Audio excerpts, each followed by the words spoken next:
आज की इस वीडियो में हम सभा और समिति के थर्ड लेक्चर को देखेंगे। First lecture and second lecture में हमने काफ़ी बातें की हैं। अगर आपने फर्स्ट और सेकंड लेक्चर सभा और समिति का नहीं देखा है, प्लीज़ आप उसको देख लेना, तभी ये काफ़ी बेटर तरीके से आपको यहाँ पे बातें समझ में आएंगी। लेकिन फिर भी यहाँ पर हम मेनली बात करेंगे समिति की, तो आपको बात काफ़ी अच्छे से समझ में आ ही जाएगी।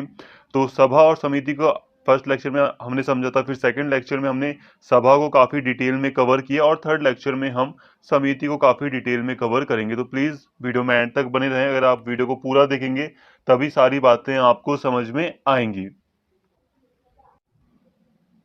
तो चलिए दोस्तों, बिना टाइम वेस्ट किए अपने टॉपिक को शुरू करते हैं। हम यहाँ पर हमें समिति की बात करनी। समिति के अलावा हम कुछ दूसरे टॉपिक्स को भी यहाँ कवर करेंगे, जिससे कि आपका जो पूरा चैप्टर है वो कंक्लूड होगा। तो प्लीज़ वीडियो को पूरा देखें। देखिए दोस्तों, यहाँ आपको इतना पहले भी मैंने बता दिया है पहले की वीडियोस में ही। सभा और समिति मेनली रूप से हम उत्तर वैदिक काल या आप वैदिक काल कह सकते हो, इस टाइम पीरियड का जो काल था, टाइम था भारत का, एंशियंट बहुत पुराना जो भारत का इतिहास है, उसमें हम सभा और समिति को पढ़ते हैं। ठीक है। इसके अलावा मगध साम्राज्य वगैरह के टाइम पर भी सभा और समितियां कुछ क्षेत्रों में थी, हालांकि उतने व्यापक पैमाने पर नहीं जितना कि उत्तर वैदिक और वैदिक काल में थी। तो हम स्पेशली यहाँ पर जितनी भी बातें कर रहे हैं वो ऋग वैदिक ग्रंथों के आधार पर कर रहे हैं, या जो जो वैदिक ग्रंथ हैं, दूसरे जो उस समय के ग्रंथ हैं, उनके आधार पर हम यहाँ पर इनके अर्थ को समझते हैं। समिति जो सम प्लस इति का योग है, जिसका अर्थ एकत्रित होना, अर्थात संपूर्ण समाज के लोग जहां एकत्र होते थे। समिति केंद्रीय शासन की एक महत्वपूर्ण राजनीतिक निकाय थी, जिसमें शासक भी सामान्य नागरिक के रूप में सदन में उपस्थित रहता था। देखिए दोस्तों, समिति का जो अर्थ निकलता है वो ये है कि एकत्रित होना, इकट्ठा होना। ठीक है। पूरा जो समाज जब इकट्ठा होता था तो उसको समिति कहा जाता था। ये एक अर्थ है, एक मीनिंग है। समिति जो थी वो एक महत्वपूर्ण राजनीतिक संस्था थी, एक महत्वपूर्ण राजनीतिक निकाय थी, जिसमें शासक भी एक नागरिक के रूप में उपस्थित रहता था। समिति में सभी नागरिक अर्थ सभी लोगों की कार्यवाही होती थी। देखो, समिति में सभी नागरिक का जो अर्थ था वो ये था कि लोगों की कार्यवाही होती थी। जितने भी लोग होते थे वो सभी मिलकर कार्यवाही करते थे समिति के द्वारा। राजा समिति की बैठक में जाए, यह सुनिश्चित करने के लिए ऋग्वेद के एक मंत्र में निर्देश दिया गया है।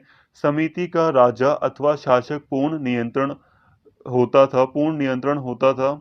समिति का देखो राजा के ऊपर पूरा नियंत्रण होता था। इस प्रकार राजा कभी निरंकुश नहीं हो सकता था। देखो दोस्तों, यहाँ पर बातें देखो, ऋग्वेद ऋग्वेद में ना कई सारे मंत्र दिए गए हैं, श्लोक हैं, मंत्र हैं। तो हमें उनमें से एक मंत्र में निर्देश मिलता है कि राजा को ये निर्देश दिया गया था कि उसे समिति की बैठक में भागीदार होना है, उसे समिति की बैठक में शामिल होना है। तो इस तरह जो समिति थी उसका एक अच्छा नियंत्रण होता था राजा के ऊपर। ठीक है। पूरा नियंत्रण होता था राजा के ऊपर, और इस तरह राजा कभी भी निरंकुश नहीं हो सकता था। समिति उस समय संपूर्ण नागरिकों अर्थात समूची विश्व का मतलब समझ रहे हो? विश्व का मतलब यहाँ पे विश्व नहीं है, विश्व है। विश्व का मतलब एक पूरा राज्य। ठीक है। जैसे ग्राम होते थे छोटे, फिर ग्राम से बड़े गांव, फिर एक पूरा जो राज्य था, साम्राज्य था उस समय, उसे विश्व कहते थे। ठीक है। समिति उस समय संपूर्ण नागरिकों अर्थात पूरा जो विश्व था, पूरा जो नागरिक थे, पूरा जो देश था या राज्य था, उसकी संस्था थी। शासन की कमान भी उसी के हाथों में होती थी। राजा के प्रति समिति की नाराजगी राजा के लिए एक संकट की भांति होती थी। तो शासन की पूरी बागडोर भी किसके हाथ में थी? हकीकत में समिति के ही हाथ में थी। जैसे कि अगर समिति के लोग या समिति के सदस्य जो भी थे, वो अगर राजा से नाराज हो जाए, समिति अगर नाराज हो जाए राजा से, तो राजा के लिए एक संकट की बात थी। कित एक विचारक हैं, लिखते हैं कि समिति ही वह संस्था थी जहां लोगों की आवश्यकताओं व उनके कार्य संपादित होते थे। समिति की संरचना के विषय में कुछ स्पष्ट उल्लेख नहीं मिलता। अलग अलग ग्रंथों में उल्लेखित साक्ष्यों के आधार पर विद्वानों के भिन्न भिन्न भिन्न मत हैं। तो देखिए दोस्तों, अलग अलग जो विद्वान हैं वो अलग अलग मत रखते हैं, अलग अलग विचार रखते हैं। ऐसा इसलिए क्योंकि अलग अलग ग्रंथों में हमें अलग अलग थोड़ी बातें समिति के बारे में मिलती हैं। स्पष्ट तौर पर हमें कहीं भी कुछ स्पष्ट तौर पर कुछ हमें नहीं मिलता। के.पी. जायसवाल जो कि एक बड़े विद्वान माने जाते हैं, हिंदू पॉलिटी से संबंधित बुक के जो किताबें हैं उनके एक बड़े विद्वान माने जाते हैं, जो पुराना इतिहास रहा है उससे संबंधित एक विद्वान है ये के.पी. जायसवाल। ये लिखते हैं कि सभी लोगों को सभा में उपस्थित अथवा सदस्य समझा जाता था। सभी लोग जो सभा में उपस्थित होते थे और उन्हें सभा का सदस्य समझा जाता था, लेकिन जब समिति में विशेष दार्शनिक या अराजनीतिक विषयों पर विचार विमर्श होता होगा तो यह संभव नहीं लगता कि सभी व्यक्ति बिना किसी कारण समिति में उपस्थित होंगे। देखो दोस्तों, शॉर्ट में समझो, कुल मिलाकर यहाँ पे के.पी. जायसवाल कह रहे हैं कि जो समिति है, समिति में ये नहीं लगता कि सारे के सारे लोग उसके नागरिकों के तौर पर विचार विमर्श करते होंगे। हालांकि सब एक पार्टिसिपेशन कर सकते हैं, सब समिति में बैठ सकते हैं, भाग ले सकते हैं, लेकिन जब कोई कोई विशेष मुद्दा है, कोई अराजनीतिक या कोई अलग कोई विचार विमर्श करना है, तो ऐसा संभव नहीं लगता कि सब लोग एक साथ बैठकर विचार विमर्श करके कोई निर्णय लेते हों। जो प्रमुख लोग होंगे वही इसमें शामिल होते होंगे, ऐसा मानना है के.पी. जायसवाल का।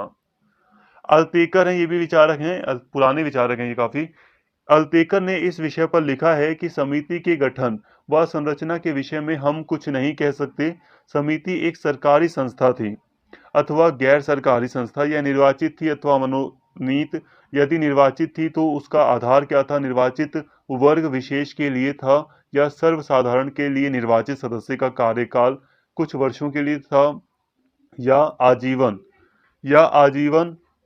इन सभी प्रश्नों का उत्तर लिखित साक्ष्यों के आधार पर नहीं दिया जा सकता। देखो दोस्तों, यहाँ पर अब अल्तेकर हमें कहते हैं कि अब समिति के बारे में हम स्पष्ट तौर पर नहीं कह सकते क्या सभी लोग इसके सदस्य होते थे, क्या कुछ लोग इसके सदस्य होते थे, या फिर ये एक सरकारी संस्था थी, क्या ये गैर सरकारी संस्था थी। सरकारी मतलब समझ रहे हैं, जो बिल्कुल राज्य से संबंधित है, राज्य अनुदान वगैरह देता है। गैर सरकारी जिसमें राज्य का अनुदान वगैरह नहीं आता। तो ये ऐसी संस्था थी। इसका चुनाव कैसे होता था, या इसमें कौन कौन भाग लेता था, इसके सदस्यों को कौन चूज करता था, तो इसके बारे में कोई स्पष्ट तौर पर बातें नहीं कही जा सकती। ठीक है, स्पष्ट तौर पर हमें कोई प्रमाण, कोई साक्ष्य, कोई सबूत नहीं मिलते समिति को लेकर। तो यही एक कारण भी है दोस्तों, और ये बिल्कुल सही है। देखो, इसी कारण से आप लोगों को बहुत सारी चीजें समझ भी नहीं आ रही होंगी। समझ जब आपका क्या है कि देखो, आपको या हम सबको एक डेफिनेट चीजों की आदत पड़ गई है कि बिल्कुल एक सही सही चीज हमें पढ़ाई जाए। जैसे कि अभी हम आधुनिक इतिहास पढ़ते हैं भारत का, तो वो काफी, उसके रिसोर्सेस हमारे पास ज्यादा है, तो वो काफी इजी लगता है। तो यहाँ पे यही दिक्कत आ जाती है कि रिसोर्सेज बिल्कुल पुख्ता नहीं है तो बहुत सारे प्राचीन भारत में बहुत सारे रिसोर्स हमें मिल जाएंगे पढ़ने के लिए, लेकिन बिल्कुल पुख्ता या बिल्कुल साक्ष्य के रूप में एक ही ग्रंथ में सारी बातें लिखी हों, ऐसा नहीं होता। ठीक है, एक ही टॉपिक पर अलग अलग ग्रंथों में कुछ कुछ बातें लिखी हैं जो कि थोड़ी अलग अलग भी हैं, तो इसीलिए काफी कंफ्यूजन है, काफी स्पष्टता नहीं है। तत्कालीन गणतंत्रों की समितियां, क्योंकि उस समय पे एक तरह से गणतंत्र ही था, तो उस समय की जो समितियां थी उच्च वर्गों की होती थी। इस आधार पर यह संभव है कि राजतंत्र से संबंधित समितियों का गठन भी उच्च वर्गों से संबंधित रही होगी। अब देखिए दोस्तों, उस समय जो गणतंत्र वगैरह थे, तो जो समितियां थी, देखो गणतंत्र भी थे। गणतंत्र आपको याद है, जो बौद्ध या बुद्ध भगवान थे या जो महावीर वगैरह थे, ये क्षत्रिय कबीले के थे, ये क्षत्रिय थे। ठीक है, ये राजा के मतलब राजा के घर से बिलोंग करते थे। लेकिन यहाँ पर जो राजा थे इनके क्षेत्र में, वो कैसे थे? वो कई सारे कबीलों के सरदार मिलकर किसी राजा को चूज कर लेते थे, या कई सारे कबीले के जो प्रमुख थे वो मिलकर शासन करते थे। तो उस समय गणतंत्र भी था। बुद्ध वगैरह के टाइम पीरियड की बात की जा रही है, जब जब हमें चंद्रगुप्त मौर्य वगैरह दिखते हैं, तो उस टाइम पर भी अगर हम देखें तो गणतंत्र था। तो उस समय की जो गणतंत्र था उसमें जो समितियां वगैरह थी उसमें ऊंचे वर्ग के लोग शामिल होते थे। इस आधार पर ऐसा लगता है, विश्वास है कि जो राजतंत्र वगैरह भी था उस समय भी, उसमें भी उच्च वर्ग के लोग ही शामिल होते होंगे समितियों में। यूनानी नगर राज्यों में, यूनान आप जानते हैं ना, यूनान ग्रीस है। ठीक है, यूनान नगर राज्यों की तरह भारत में भी राज्यों का आकार छोटा ही था। अब ऐसा भी कहा जा रहा है कि यूनानी नगर राज्य बहुत छोटे छोटे थे ना, तो वैसे ही माना जा रहा है कि भारत में भी राज्य जो थे वो छोटे रहे होंगे, ऐसा विश्वास किया जा रहा है। हालांकि हम मगध वगैरह की बात नहीं करें, वो काफी बड़े थे। इससे ऐसा प्रतीत होता है कि समाज के प्रतिष्ठित व्यक्ति व परिवार के लोग, योद्धा व विद्वान लोग समिति के सदस्य रहे होंगे। तो ऐसा माना जा रहा है कि जो उच्च वर्ग के लोग थे, प्रतिष्ठा प्राप्त लोग थे, अच्छे परिवार से थे, अच्छे घराने से थे, योद्धा थे बड़े, कोई विद्वान था, तो वो हो सकता है कि समिति का सदस्य रहा हो। पुरोहित की महत्ता को देखकर लगता है कि वह अवश्य ही समिति के सदस्य रहे होंगे, क्योंकि वैदिक कालीन समाज में युद्ध से अधिक महत्व धर्म व पुरोहित थे। कहीं कहीं उल्लेख है कि ग्रामीण सूतकर और रथकार भी इसके सदस्य होते थे। अब देखो दोस्तों, वैसे ही कहा गया कि स्पष्ट नहीं कह सकते क्या कौन किस सदस्य हैं, कौन समिति के सदस्य नहीं है, लेकिन जो हमें स्रोत बताते हैं वो कहते हैं कि पुरोहित भी इसके सदस्य होंगे। इनकी इंपॉर्टेंस क्योंकि बहुत ज्यादा थी। देखो, प्राचीन काल में धर्म का महत्व बहुत ज्यादा ज्यादा था। धर्म का यहाँ पे मतलब है एक तरीका लाइफ जीने का, एक कर्तव्य वगैरह से संबंधित बात थी, ड्यूटीज से संबंधित था, एक नैतिकता की भावना से धर्म संबंधित था। और धर्म को एक्सप्लेन कौन करता था? पुरोहित ही तो करते थे। स्पेशली मंत्रियों के द्वारा होता था राजतंत्र में धर्म का व्याख्या, लेकिन वो पुरोहित ही होते थे मैक्सिमम। तो पुरोहितों का, जो ब्राह्मण थे, उनका महत्व बहुत ज्यादा था। तो इस तरह हम देखते हैं कि भाई इतने महत्व वाले व्यक्ति को दूर तो नहीं रखा जा सकता समिति से, तो ये तो अवश्य ही कंफर्म है कि ये तो सदस्य रहे ही होंगे। ठीक है। इसके अलावा कई ग्रंथ ऐसे भी हैं जहां पर हमें देखने को मिलता है कि जो ग्रामीण लोग थे, जो सूतकर वगैरह थे, जो रथ वगैरह का काम करते थे बनाने वगैरह का, वो भी इसमें काम शामिल होते होंगे। सूतकर मतलब जो कपड़ा वगैरह बनाते हैं वो, तो वो भी इसमें शामिल होते होंगे, ऐसा हमें थोड़ा सा अलग ग्रंथों में देखने को मिलता है। समिति का मुख्य कार्य होता था राजा का चुनाव करना, परंतु चुनाव के नियम क्या होंगे, उसका आधार क्या होगा, और उसका इसका विस्तृत उल्लेख हमें नहीं मिलता। राजा को हटाने अर्थात पदच्युति और निष्कासित, मतलब पद से हटाना और निष्कासित करना, उसे मतलब हटा ही देना, ये भी दोनों का मतलब सेम ही है। राजा को पुनर्निर्वाचित का कार्य भी समिति करती थी। अब देखो, समिति के अगर कार्यों की बात करें तो समिति के प्रमुख कार्य क्या थे? समिति का प्रमुख जो कार्य थे, मुख्य कार्य जो थे, वो ये थे कि राजा का चुनाव करना। ठीक है, सबसे बड़ा कार्य। जो इंसान चुनाव करता है दोस्तों, वो हटा भी सकता है, आप इस बात को समझिए। तो अगर मैं किसी चीज को चुनता हूं तो मैं उसको बाद में हटा भी सकता हूं, तो ये चीजें तो साथ में हैं। तो समिति निष्कासित भी कर सकती थी, पद से हटा भी सकती थी राजा को, और उसको दोबारा से पुनर्निर्वाचित भी कर सकती थी। तो ये समिति के प्रमुख कार्य थे।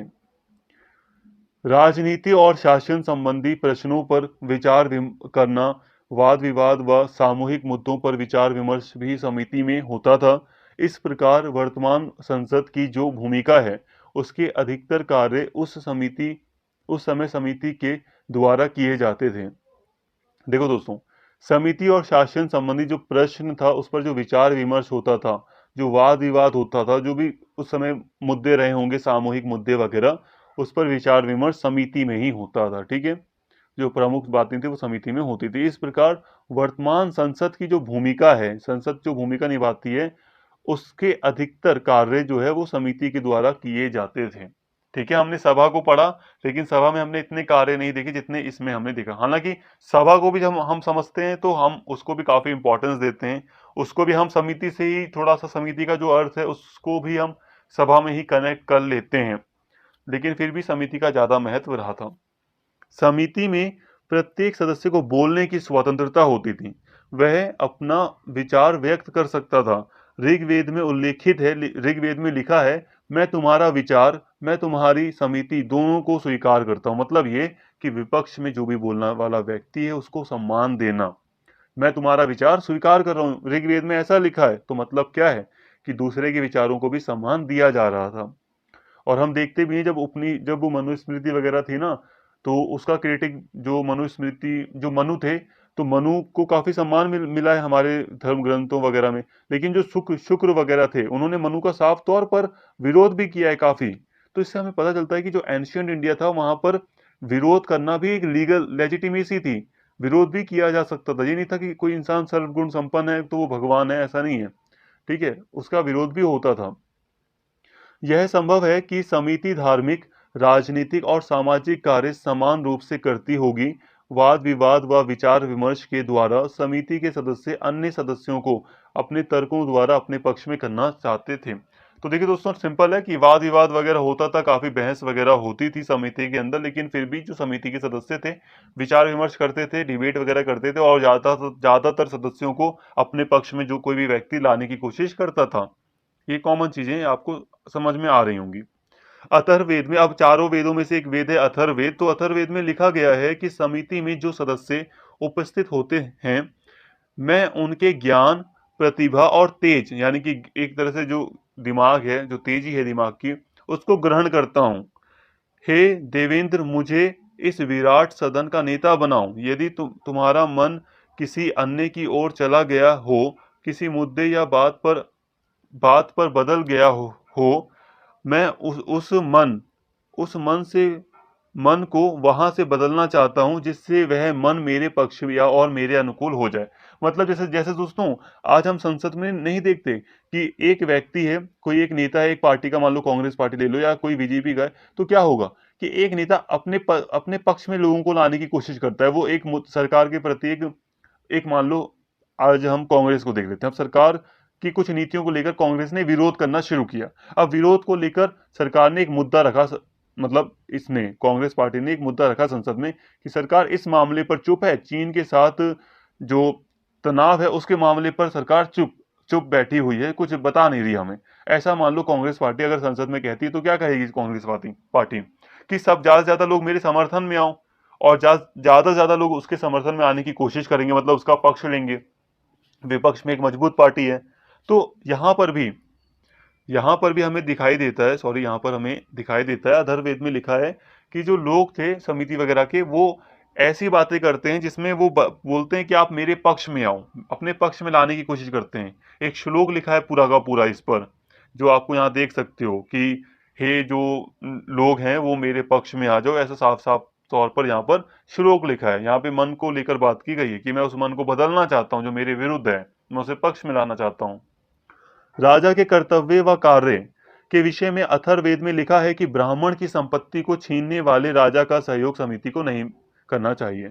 तो यहाँ पे अथर्ववेद में स्पेशली लिखा है ब्राह्मणों के लिए। क्या लिखा है यहाँ पे? लिखा है कि समिति को किसका सहयोग नहीं करना चाहिए? उस राजा का जो ब्राह्मणों की संपत्ति को छीनेगा। देखो दोस्तों, कॉमन है ये बात, हमें स्पष्ट तौर पर, ये लाइन हमें स्पष्ट तौर पर बताती है कि ब्राह्मणों का एक इंपॉर्टेंट रोल रहा होगा पुरोहितों का समिति में। आप समझ सकते हैं कि देखो, कॉमन सी बात है कि सिर्फ ब्राह्मणों को लेकर ही क्यों बात की गई, क्योंकि हो सकता है कि उनका ज्यादा प्रभुत्व रहा हो इसमें। स्पष्ट तौर पर दिखाता है ये बात। अथर्ववेद के एक मंत्र में ऐसा लिखा गया है, इसी ग्रंथ में यह भी लिखा गया है कि, तो ये बातें ना अथर्ववेद में लिखी गई हैं, जहां पे जो बातें हुई ये अथर्ववेद में लिखी गई। और वैसे एक चीज और, कि मैं किसी भी जाति वर्ग को ठेस पहुंचाना नहीं चाहता, ये मैं पढ़ाने के उद्देश्य से बोल रहा हूँ। अब गलत मीनिंग ना निकालें, ठीक है? कि एक अच्छा रोल रहा होगा, एक इंपॉर्टेंट रोल रहा होगा, ठीक है, ब्राह्मणों का। ये हमें सबूत देखने को मिलते हैं। अथर्ववेद के एक मंत्र में एक ऐसा लिखा है कि, अथर्ववेद में ऐसा ही लिखा है, इसी ग्रंथ में यह भी लिखा है कि राज्याभिषेक के उपरांत, राज्य अभिषेक के बाद पुरोहित कहता था राजा कि राजा सिंहासन पर विराजमान हो और समिति उसके प्रति वफादार हो। मतलब यहाँ पे एक पुरोहित एक तरह से शपथ दिला रहा है राजा को कि राजा सिंहासन पर विराजमान हो और वो समिति के प्रति वफादार हो। तो पुरोहित की यहाँ पे महत्ता को हमें दिखाया जा रहा है, ठीक है। और इससे हमें समिति के महत्व का अंदाजा लगता है कि वो राजा के ऊपर कितना, मतलब समिति का अधिकार था। इससे यह स्पष्ट होता है कि समिति जनता की सभा थी व उसके साथ समन्वय किसी भी शासक के लिए महत्वपूर्ण था। मतलब ये था कि इतना हम समझते हैं कि जो समिति थी वो एक जनता की सभा थी, जनता का प्रमुख अधिकार था समिति में। भले ही बड़े लोग या उच्च वर्ग का अधिकार हो सकता है, लेकिन वो उच्च वर्ग भी जो नीचे के लोग हैं उनकी बातें तो सुनते ही होंगे, ऐसा अंदाजा थोड़ा सा लगाया जाए। तो उस हिसाब से कहा जाए तो ये जनता की सभा थी, और और राजा के लिए ये थोड़ा ज्यादा जरूरी हो जाता था कि वो समिति को साथ लेकर चले। मतलब राजा ऐसे विचार से बचता होगा जिससे समिति नाराज हो। इस प्रकार पूर्व वैदिक काल में समिति एक महत्वपूर्ण प्रभावशाली केंद्रीय जनप्रिय संस्था थी। अथर्ववेद में एक स्थान पर वर्णन किया गया है, बताया गया है कि राजा तानाशाह या स्वेच्छाचारी होने का प्रयास भी करता तो समिति उसके अनुसार नहीं रह सकती थी। इसका आशय यह था कि राजा की निरंकुशता पर नियंत्रण का कार्य भी समिति करती थी। मतलब ये था, जैसे तानाशाह होता है ना, हिटलर वगैरह, क्या ये कौन थे? ये तानाशाह थे बड़े बड़े। एक डिक्टेटर होता है तो राजा डिक्टेटर नहीं बन सकता था। क्यों? क्योंकि समिति का उस पर नियंत्रण था। जैसे आज हम देखते हैं लोकसभा इम्पोर्टेंट है कि प्रधानमंत्री अगर चाहे कि सारी पावर उसके अभी हाथों में है, लेकिन वो एक लीगल तरीके से है। प्रधानमंत्री को उसके जो एमएलए एमपी हैं सॉरी, वो उसको हटा सकते हैं आसानी से। लेकिन अगर प्रधानमंत्री चाहे कि मैं डिक्टेटर बन जाऊं तो वो डिक्टेटर बनना चाहे तो आज क्या ऐसा संभव है? संभव नहीं है ऐसा। वो कुछ महीनों के लिए डिक्टेटर बन सकता है, लेकिन फिर एक पूरा का पूरा मतलब कई सारे अनुच्छेद वगैरह लिखे गए संविधान में, कई सारी बातें हुई, संशोधन हुए, जिसके बाद वो डिक्टेटर नहीं बन सकता, एक तानाशाह नहीं बन सकता। क्यों? क्योंकि लोकसभा, संसद, उसका एक कड़ा नियंत्रण है। किसके ऊपर? प्रधानमंत्री के ऊपर। या जो अब हम राजा की कॉन्टेक्स्ट में बात करें तो समिति का एक कड़ा नियंत्रण होता था राजा के ऊपर, जिससे वो तानाशाह नहीं बन सकता था। तो यहाँ पर हमने समिति को काफी डिटेल में कवर किया। अभी हम और भी बातें करेंगे, इंपॉर्टेंट है, प्लीज अभी आप पूरी वीडियो देखिए, इंपॉर्टेंट बातें अभी भी हो रही हैं। तो अब हम समझते हैं सभा और समिति के मध्य संबंध क्या था। देखो दोस्तों, उससे पहले एक बात मैं बता दूं, कहीं ना मैं भूल ना जाऊं, पढ़ाते पढ़ाते मैं बहुत सारी बातें आपको, कुछ बातें होती हैं मैं भूल भी जाता हूं। तो अभी मैं एक बात आपको बताना चाह रहा था, बट अभी मैं भूल भी गया था कि क्या बात बतानी थी, इसीलिए मैं अभी बता देता हूं इस बात को। देखो, थोड़ा सा यहाँ पे कंक्लूड कर लो। जो ये सभा और समिति है ना, ये अभी आप सोचो ना कि अभी मैंने आपको बताया कि राजा पर इसका काफी अच्छा नियंत्रण था। अभी हम टोटली अगर हम सभा समिति की बात करें तो हम कहेंगे कि राजा के ऊपर काफी अच्छा इनका नियंत्रण था। लेकिन एंशियंट इंडिया में तो अशोक का साम्राज्य भी आता है, जिसमें हम देखते हैं कि अशोक काफी शक्तिशाली राजा था।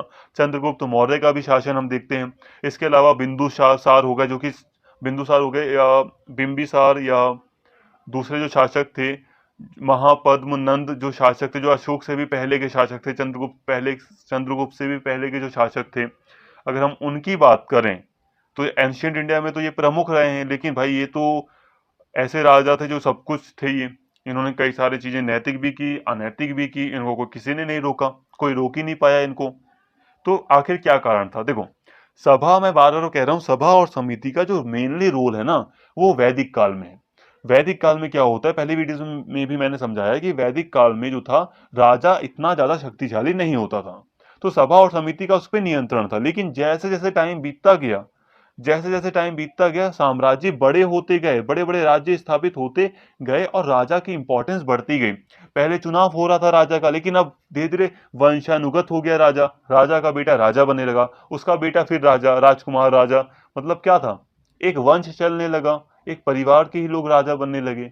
तो इसमें राजा की स्थिति लगातार मजबूत होती गई। फिर हम देखते हैं मगध का एक बड़ा साम्राज्य स्थापित होता है, फिर अशोक आते हैं, चंद्रगुप्त मौर्य, फिर गुप्त साम्राज्य वगैरह आता है। तो हम ये क्या देख रहे हैं, यहाँ पे राजा शक्तिशाली था एंशियंट इंडिया में भी। लेकिन अब आप कंक्लूड कर सकते हो कि सभा और समिति का स्पेशली जो रोल रहा था वो वैदिक काल में रहा था। ठीक है, उसके बाद हम देखते हैं जब अशोक वगैरह गया, मगध साम्राज्य वगैरह हमें दिखाई देता है एंशियंट इंडिया में, तो उस समय तक राजा की जो शक्ति थी वो काफी बढ़ चुकी थी। अब हम बात करते हैं दोस्तों, सभा और समिति के मध्य क्या संबंध था। ठीक है, क्या रिलेशनशिप इन दोनों के बीच था। अब इनके संबंधों को समझो। इनके बीच जो संबंध थे वो कुछ ऐसे थे। देखो, वैदिक कालीन जनप्रिय प्रातिनिधिक संस्थाएं सभा एवं समिति के मध्य कैसा था, संबंध कैसा था, इस विषय पर विद्वानों में मतभेद है। हो सकता है नोट्स में थोड़ा इधर उधर हो जाती हैं बातें, आप समझिए। अब विद्वानों में काफी मतभेद है इनके संबंधों को लेकर। हिलब्रेड एक विद्वान है जिन्होंने लिखा है कि समिति जो एक संस्था थी, एक इंस्टीट्यूशन था, जहां उसका अधिवेशन होता था, उस स्थान को सभा कहा गया है। लेकिन यह विचार मान्य नहीं है। देखो, जो हिलब्रेड है ना, वो कहते हैं कि सभा समिति एक ऐसी संस्था थी, उस स्थान को सभा कहा जाता गया, लेकिन देखो, जहां पर अधिवेशन होता था, जहां पर समिति की बैठक होती थी, उस स्थान को सभा कहा है हिलब्रेड ने। हालांकि ये मान्यता मान्य नहीं है। लुडविग एक विचारक है। देखो, अंग्रेज विचारक इसलिए आ रहे हैं क्योंकि अंग्रेजों ने बहुत ज्यादा अध्ययन किया है। लुडविग का कहना है कि समिति निम्नतर भवन है। जो समिति है उसको निम्न भवन बताया है। जैसे कि आप देखते हैं ना, राज्यसभा लोकसभा, तो राज्यसभा ऊंची है, लोकसभा नीचा सदन है, तो उसी तरह समिति को निम्नतर भवन बताया है। और सभा उच्चतर भवन है, जैसे आज लोकसभा और राज्यसभा।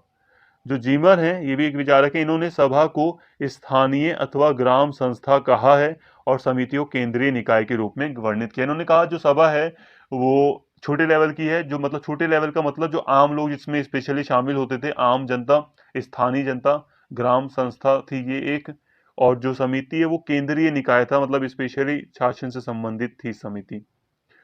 कीथ का जो कीथ है, बार बार ये बदल जा रहा है, कीथ का मत भी हिलब्रेड जैसा ही है। उन्होंने लिखा है समिति जन समुदायों के कार्य व जरूरत पूर्ण करती थी।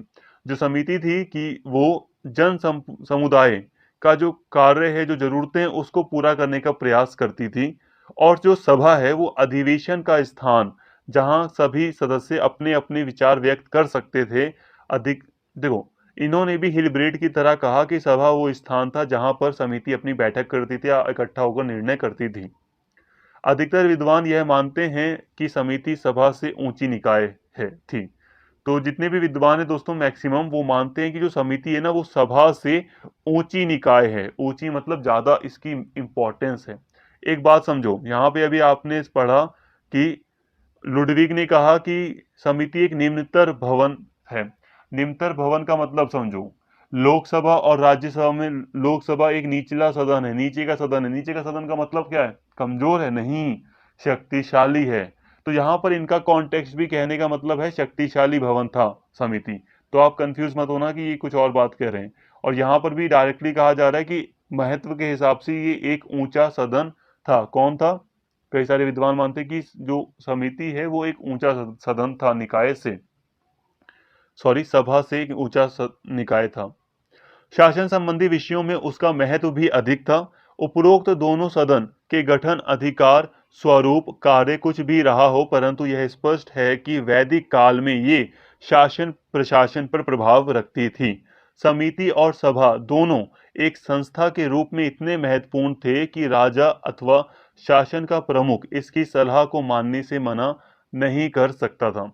मतलब देखो दोस्तों, भले ही हमें यहाँ पर दोनों ही सदनों के, चाहे वो सभा हो, समिति हो, उसके गठन के बारे में या उसके स्वरूप के बारे में, अधिकार के बारे में या उसके कार्यों के बारे में स्पष्ट रूप से, बिल्कुल पुख्ता रूप से ज्यादा जानकारी ना हो, तब भी हम ये स्पष्ट तौर पर कह सकते हैं कि जो वैदिक काल था उस समय जो शासन वगैरह चलाया जाता था उसमें सभा और समिति का एक बहुत प्रभावी रोल था, एक बहुत प्रभावी भूमिका थी और इनका काफी महत्व था। ठीक है, वैदिक काल में। तो इसको हम नकार नहीं सकते हैं। राजा को सलाह देने के मामले में भी इनका एक इंपॉर्टेंट रोल था। तो यहाँ हमने सभा और समिति के मध्य लगभग संबंध को हल्का हल्का समझ लिया है। हल्का हल्का क्या समझा? इतना ही रिसोर्स है पढ़ने के लिए, इतना ही बहुत है। तो इतना हमने काफी अच्छे से यहाँ पे समझा। जितनी भी बातों को समझ रहे हैं दोस्तों, सारी बातें आपके लिए इंपॉर्टेंट है।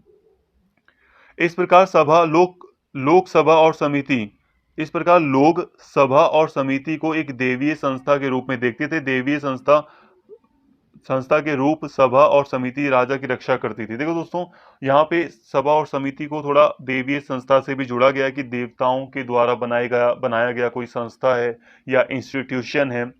तो सभा और समिति को ऐसे देवी संस्था के रूप में भी देखते थे। और ये देखना लाजमी है, ऐसा इसलिए क्योंकि राजा को जब एक देवता से जोड़ा जाता था तो राजा संस्था की बात कैसे मान लेगा भाई? राजा जब एक देवता से जुड़ा हुआ है, राजा, ऐसा माना जाता था। मनु ने एक विचार दिया था प्राचीन समय में कि जो राजा है वो देवताओं के अंशों से बना है, मतलब देवताओं के गुण राजा में होते हैं। आप खुद सोचो, जब राजा में देवताओं के गुण होते हैं तो वो किसी भी ऐरी गैरी संस्था की बात मान लेगा? नहीं ना। तो उसको लेजिटिमेट करने के लिए हो सकता है कि ये जो सभा और समिति है इसको एक देवीय संस्था कहा गया। देवीय संस्था है तभी तो राजा भी उसके आगे झुकेगा।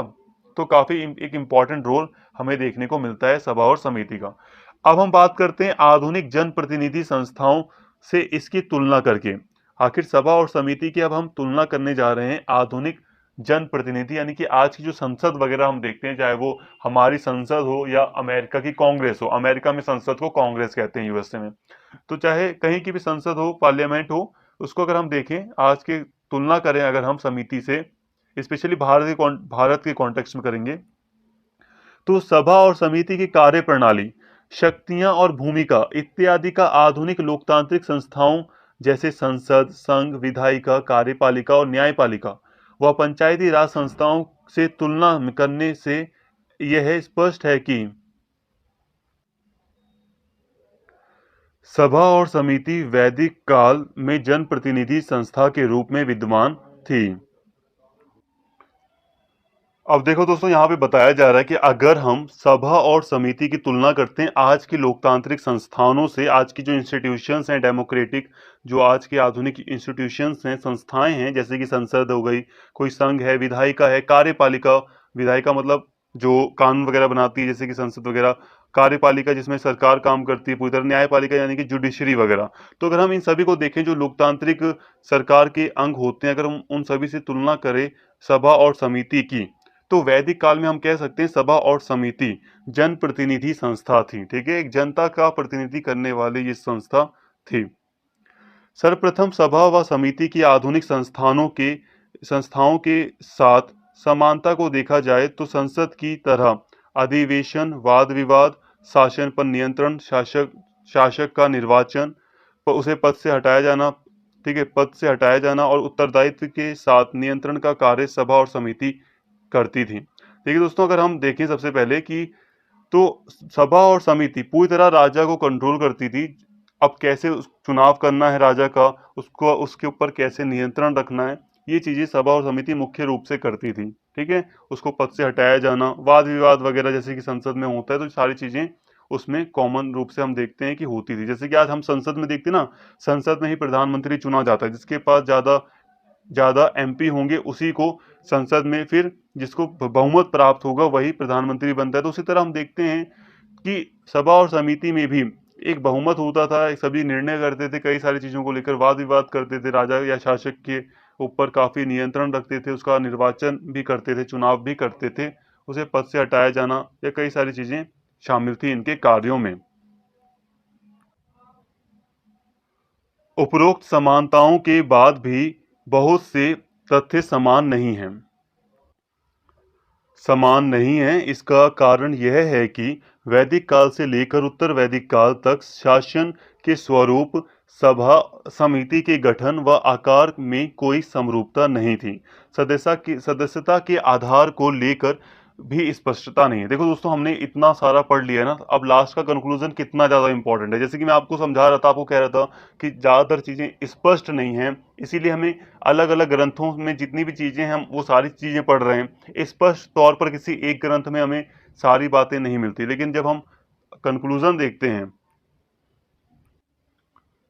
जब हम कंक्लूजन देखते हैं तो हम समझते हैं कि जो वैदिक काल था वो एक लंबा काल था, लंबा इतिहास रहा है। उत्तर वैदिक काल एक लंबा टाइम पीरियड रहा है। तो इस लंबे टाइम पीरियड में इसका जो इंपॉर्टेंस था, इसका जो अर्थ था, वो भी तो धीरे धीरे परिवर्तित होना शुरू हुआ। इसीलिए अलग अलग विचार सभा और समिति को लेकर शामिल हैं। ठीक है, अलग अलग नहीं, पूरी तरह मिलते जुलते जो विचार हैं वो शामिल हैं। तो कई सारी बातें सभा और समिति के बारे में हमें इसलिए देखने को मिलती हैं क्योंकि इसका एक कारण ये है कि एक लंबा इतिहास रहा है, वैदिक काल और उत्तर वैदिक काल का एक लंबा इतिहास रहा है।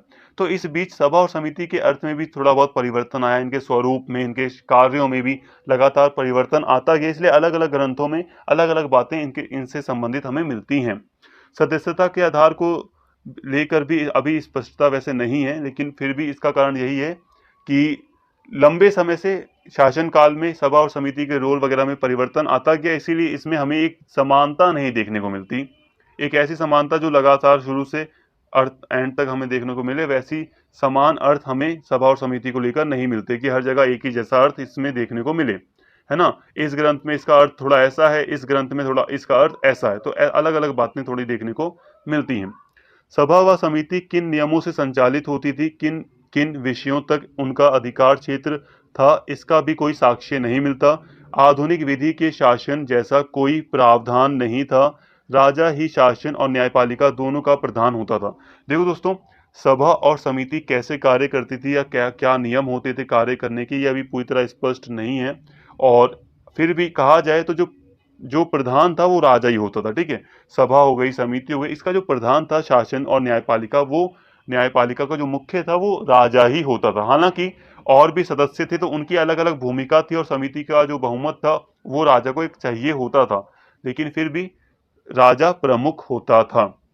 जैसे कि हम दरबार में भी देखते हैं कि राजा जब कोई न्याय करते थे तो अपने अपने मत दिया जाता था, जो अलग अलग विद्वान होते थे वो अलग अलग मत देते थे, विचार रखते थे, लेकिन राजा भी प्रमुख था। इस आधार पर देखा जाए तो सभा समिति आधुनिक संस्थाओं से बिल्कुल समान तो नहीं थी। वैदिक काल में जनप्रिय प्रतिनिधि संस्थाओं का होना ही भारतीय शासन के विषय में अति महत्वपूर्ण है। सभा और समिति वैदिक काल के गौरव को दर्शाते हैं। तो हम यहाँ पे जो अभी बातें की कि राजा प्रमुख था फिर भी, तो इस तरह देखें तो सारी बातें आज के टाइम पर हमें मैच होती नहीं दिखाई दे रही हैं। जैसे कि आज हम प्रधानमंत्री को वैसे प्रमुख कह लें, लेकिन फिर भी संसद सब कुछ है, संसद सर्वोच्च है अपने मामले में। तो फिर उसी तरह हम देखते हैं कि सभा और समिति के अर्थ में थोड़ा परिवर्तन है। आज हम पूरी तरह से ये नहीं कह सकते कि आधुनिक संस्था के साथ सभा और समिति पूरी तरह संबंधित है। पूरी तरह संबंधित नहीं कह सकते, ठीक है। हाँ, कुछ चीजें मैच करती हैं, कुछ चीजें ऐसी भी हैं जो मैच नहीं करती, लेकिन फिर भी इतना है कि भारतीय इतिहास में सभा और समिति का होना भारतीय इतिहास के महत्व को दर्शाता है। भारतीय इतिहास में जो वैदिक काल रहा है उसके गौरव को दर्शाता है, ठीक है, उसके गौरव को दर्शाता है। तो दोस्तों, यहाँ तक हमने काफी अच्छे से सारी बातों को मतलब हमने समझ लिया है, और उम्मीद करता हूँ सारी बातें आपको समझ में आ गई होंगी। कोई कंक्लूजन की भी जरूरत नहीं है, हमने सारी बातें काफी डिटेल में समझ ली हैं। उम्मीद करता हूँ सारी बातें आपको समझ में आ गई होंगी। कोई बात अगर आपको नहीं समझ में आई तो वीडियो को पूरा एक बार थोड़ी देर रेस्ट करें, एक बार दोबारा पूरा देखेंगे तो सारी चीजें समझ में आएंगी। पहली बार होता है कि सारी चीजें समझ नहीं आती। उम्मीद करता हूँ सारी बातें आपको क्लियर हो गई होंगी। अगर आपको वीडियो अच्छी लगी हो तो प्लीज़ चैनल को सब्सक्राइब कर लें और इस वीडियो को ज़्यादा से ज़्यादा शेयर करें और लाइक करें। Thank you.